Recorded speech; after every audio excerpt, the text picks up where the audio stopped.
এক বনে ছিল গাবলু নামে এক ছোট হাতি। গাবলুর খুব শখ সে সাইকেল চালাতে শিখবে। সে দেখল তার বন্ধু টুনি খরগোশ রোজ সুন্দর একটা লাল সাইকেল চালিয়ে ঘুরে বেড়ায়।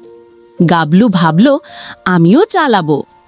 সে দৌড়ে গিয়ে টুনিকে বলল, বন্ধু, তোমার সাইকেলটা একটু দেবে? আমি জাস্ট এক পাক দিয়ে আসি।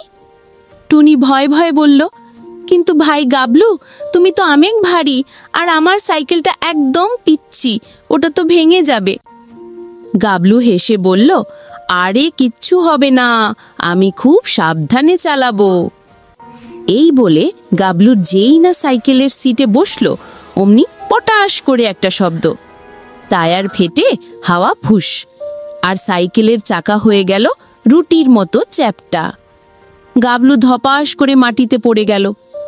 টুনি তো কান্নাকাটি শুরু করে দিল। গাবলু জিভ কেটে বলল, সরি বন্ধু, আসলে সাইকেলটা একটু বেশি দুর্বল ছিল। কান্না থামাও, চলো তোমাকে আজ আমার পিঠে চড়িয়ে পুরো বন ঘোরাবো।